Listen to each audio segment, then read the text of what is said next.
And we are recording. Okay, there we are. All right, well, welcome to the interview. Hi. Hi.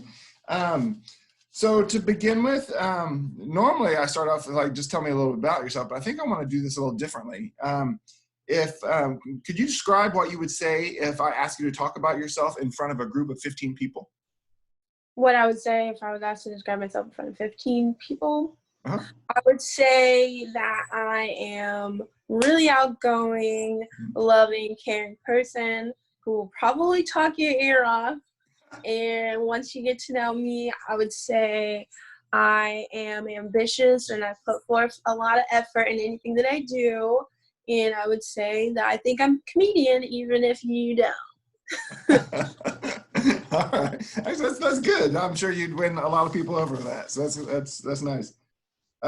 One question you're probably expecting is, can you give me like two of your strengths? I believe two of my strengths are the ability to adapt to change and then also the ability to learn very quickly. I think those are two really good strengths to have because change is inevitable. Mm-hmm. So you have to be willing to change. Now. Yeah, right. To learn. Mm-hmm. Great. No, that's excellent. How about a weakness? Can you tell me what a weakness might be? One of my biggest weaknesses is I'm super empathetic. Like, I have a lot of emotions, and sometimes it bites me in the butt. Okay. Yeah. Okay. Well, I mean, as I'm running a counseling agency, I think empathy is usually a pretty good thing. So. Yeah. But it's always empathy with boundaries, so it's got to be that included too. Can you tell me what your last boss would say about you? I believe my last boss would say I was pretty hardworking, pretty determined. Any like task given to me, I completed in an adequate amount of time. And if I ever needed help, I would definitely reach out and ask because you can never ask for too much help. That's great. I mean, it's one of the things we do in this agency here is like we work in groups. We have group supervision meetings and we like try to give each other support, especially with difficult clients. So if you're already there and willing to ask for help, that's going to set you ahead. So that's good. Can you tell me the conditions under which you learn best? I probably learn best under pressure. Mm-hmm. And then I probably, there's not a time period where I feel like I learn better and when I feel like I learn less. So like, I feel like I can learn something under pressure, but I also feel like I can learn something at like a slow rate. But like under pressure, I feel like I learn it a lot quicker, which allows me to then adapt and also execute what I'm learning quickly. Okay, that's good. All right. How about this? This is kind of an unusual question. Let's say that you were angry about an unfair decision that was made at work. How would you act? Ultimately, I would just have to agree to disagree, although it's upsetting for me. If whatever decision was made goes along with like the work policy or like what the company has to uphold, then I would just have to gripe about it at home to my boyfriend, but be okay with it at work and be cordial with the decision. Would you attempt to like confront or address the unfairness with any individual involved? I wouldn't directly address it with the individual. If I needed to address the situation, I would probably go to a supervisor or HR and kind of have them handle it. That way that I don't get into any kind of trouble. Okay. All right. Can you give me an example of a time when you were trying to meet a deadline and then you were interrupted and you did not make the deadline? How did you respond? A time where I was interrupted in making a deadline, it would have to be like I work and I do school at the same time. So sometimes I will have homework assignments that are due at a certain time, but because I work, my work schedule will interfere with my homework schedule.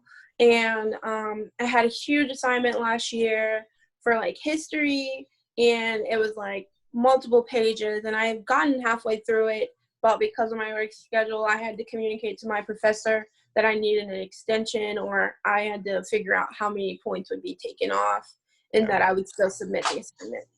Okay. So you just kind of work around it. You work with it, however. Okay. Got to roll with the punches. There you go. That's all we can ask.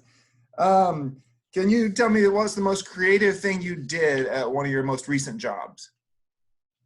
One of the most creative things I've done, I had an internship at the Halo Foundation, Oh, and I was working with the girls, and we were doing like an arts and crafts thing hmm. where they had to put their personality on paper. So Yeah, I yeah. felt like that was very creative to then describe myself through pictures Hmm. instead of words. Uh-huh. Yeah, no, I like that. That sounds great. That's by very nature creative. That's and can you tell me a little bit about the Halo Foundation?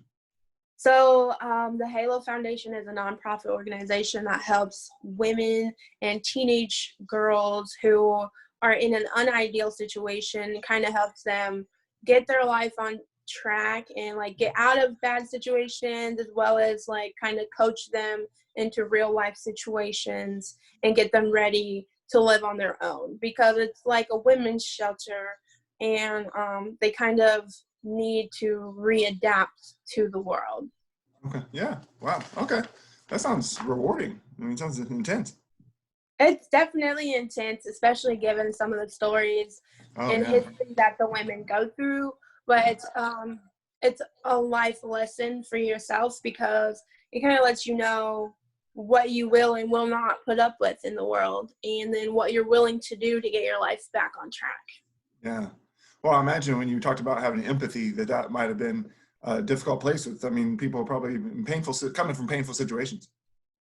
It's definitely difficult, but I have a really strong poker face. Okay. So although it's like affecting me eternally, like I would just leave and like decompress, meditate, talk to some people, and then kind of feel better about it. Oh, great. So that was actually one of my other questions. Like, how do you do self-care? I do a lot of self-care Huh? with its bubble baths and like soothing music. I meditate. I take time to breathe. I work out. And sometimes just sitting down and conversing with a friend lets me kind of self-care, just to be in like the company of someone that you love. Yeah. That's great. I mean, social support, there's no substitute. So that's, I'm glad to hear you have that. That's, Mhm. um, how would you describe like an ideal supervisor? So an ideal supervisor for me would be someone who has great communication skills, because I feel like as a supervisor, I'll be coming to you a lot for advice, for Mhm. feedback, for work ideas, anything. So I need my supervisor to be very communicative with me, very understanding. Like I am pretty new. I just got my bachelor's, so there's a lot to still learn. So it's like baby steps. I just need an Yeah. understanding and very communicative supervisor. Yeah. Well, and I mean, that's one of the most important things I think in any workplace is transparency from the administration or management. I mean, so Hmm. it makes that possible. So good. Let's see. Got another one here for you. Um, let's see. Can you tell me about a time that you worked on a team with other people?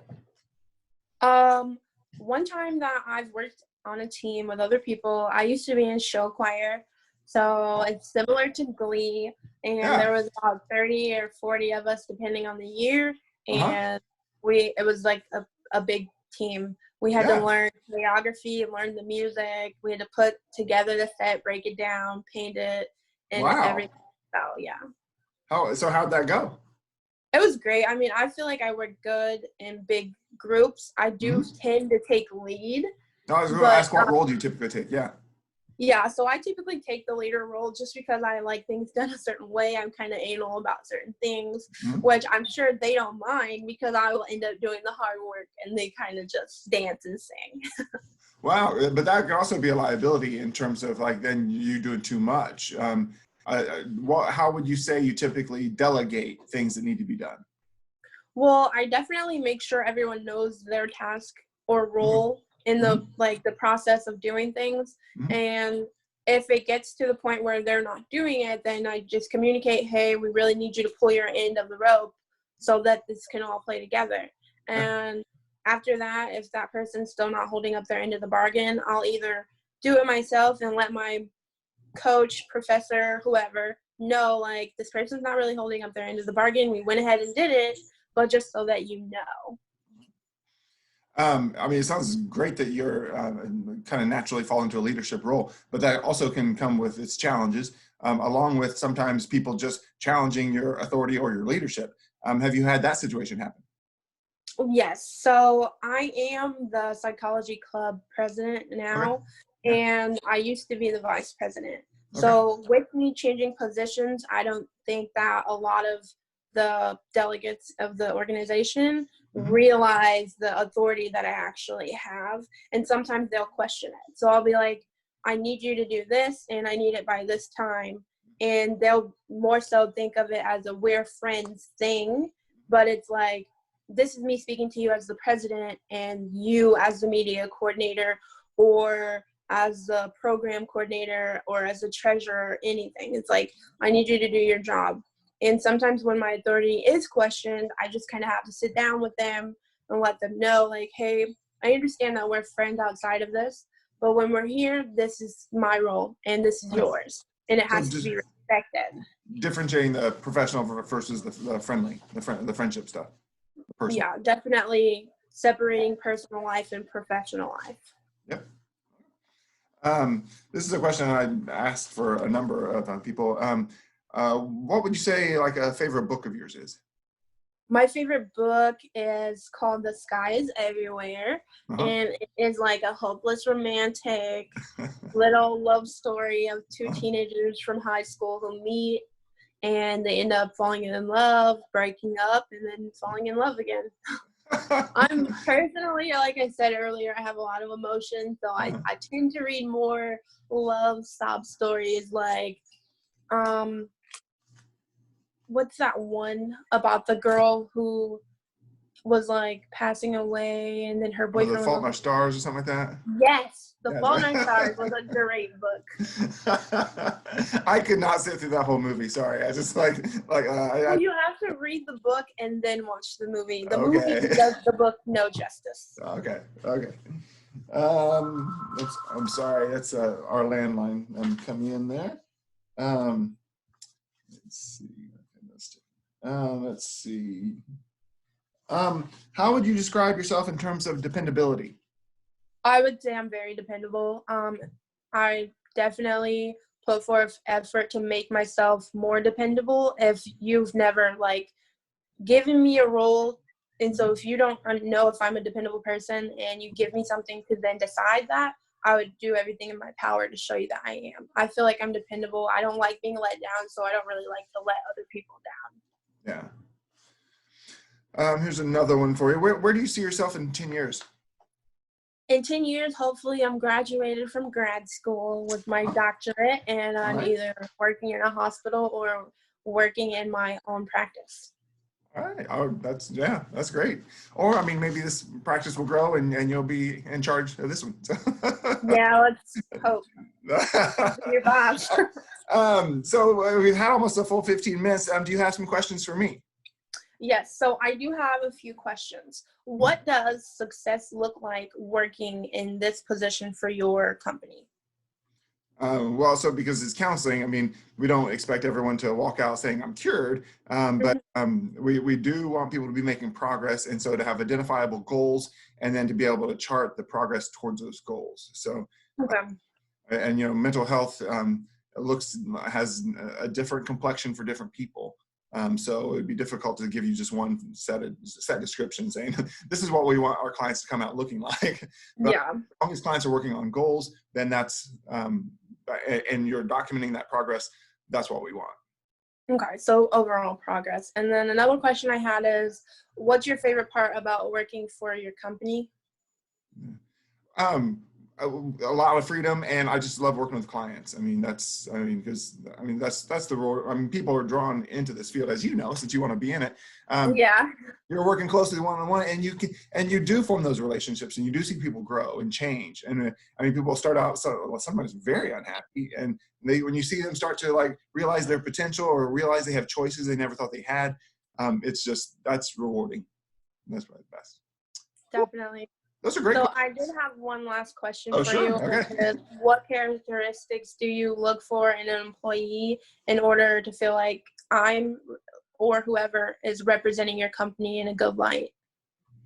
Well, again, as because we're doing the counseling, you've already indicated that empathy for you is a natural. That's usually one of the big things. I mean, we look for people persons. I mean, ones that will really connect with others, and that comes naturally.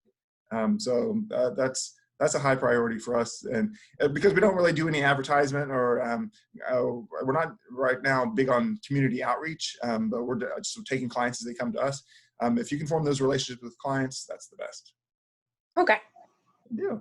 Well, cool. Well, I want to thank you for coming in and doing this. I'm going to stop record, but then I'm going to keep talking to you here for just a minute. Okay. Well, did you already hit stop record? Nope. Oh, okay. Sorry. So I was going to ask, when can I expect to hear from you about the position? That's great.